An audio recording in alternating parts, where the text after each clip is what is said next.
Dear friends, I want to wish you a Shabbat Shalom and a very special Shabbat where we read a double portion, Acharei-Kedoshim, and these are two very special portions, each on their own.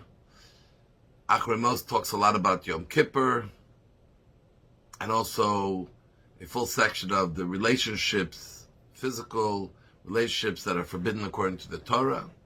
And Kedoshim is a portion which talks about being holy and includes in it many, many commandments, many of them in conduct between one person and another, and obviously many in our rituals to Hashem. And in here we have a fascinating mitzvah, the mitzvah of Arla. And in Israel, when you plant a tree, the first 3 years, the fruits that grow on the tree may not be eaten by anybody. Arla, coming from the word closed, we are closed to those fruits. We may not eat from those fruits. In the 4th year of the growth of that tree, you're allowed to take the fruits, but eat it up in Jerusalem. You cannot eat it in your home. It has to be eaten in a holy place, in the holy city of Jerusalem. And in the 5th year, the Torah says, it's all yours. You can do whatever you want, eat wherever you want. And the Torah adds 3 words, Lahosif lachem tvuasa.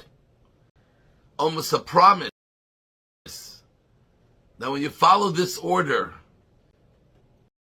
you will produce a large amount, larger than you would expect, from natural growth of this tree. And really, it's one of those laws that are not understood. They fall in the category of chukkah, of a statute. Why 3 years it's not good? Obviously, many interesting explanations. That a tree in the first 3 years doesn't give out healthy fruit. It takes time for the tree to mature. But the Torah itself doesn't give a clear reason. But the order is very interesting. What is the Torah trying to tell us?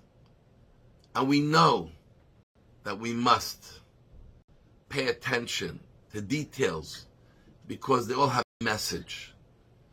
And I think there's a very clear message for us, especially how we have to conduct ourselves in the world, and what Judaism demands of us. So the first thing Judaism says is, Arla, what grows, don't partake.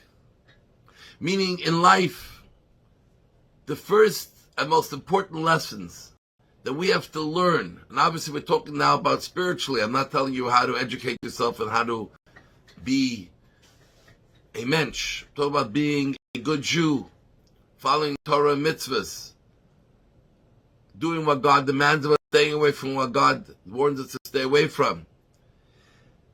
First, you have to know your parameters. What are the things that are off bounds? What are the things that are ultimately dangerous for my soul, for my existence, for my being, for my health, for my wholesomeness, from being able to fulfill my mandate as a Jew and as God's creation? Arla, we have to close ourselves off. A child, when it grows up, learns first by touching everything, starts learning what are the things that we don't touch. What are the things that we stay away from? Because the first step of leading a healthy life is to know what your parameters are. Where is the horizon and where is the cliff?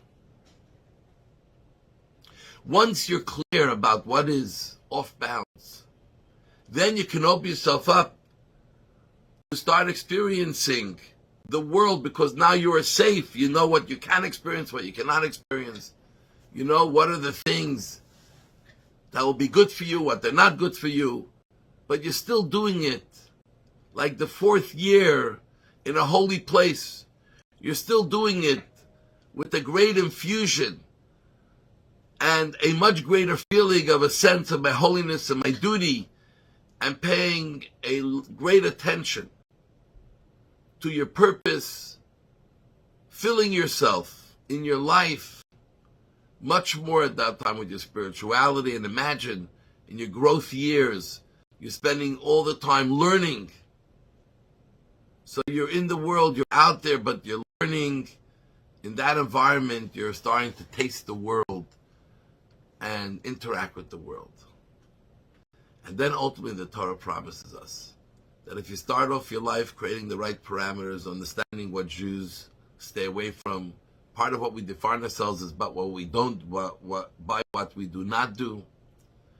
And then you start sticking your foot into the world, but guided mostly through your spiritual guidance of Torah, mitzvahs.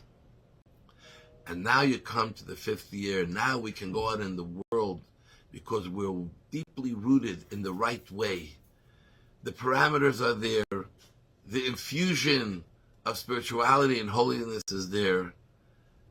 We're ready to take on the world. And we don't have to stay within the confines of a yeshiva or a place of a much higher level of spirituality. But now we can go out in the world and we're able to transform everything that we come in contact with towards holiness, towards Hashem. And these are the steps we have to follow on a daily basis. The first things we do in the morning is create the parameters for the day of what my day is going to look like. Then we sit steeped in prayer, in the holy way. Then we learn Torah, and then we go out in the world and take on the world and make the most of it. Make it a big success. So may Hashem help you.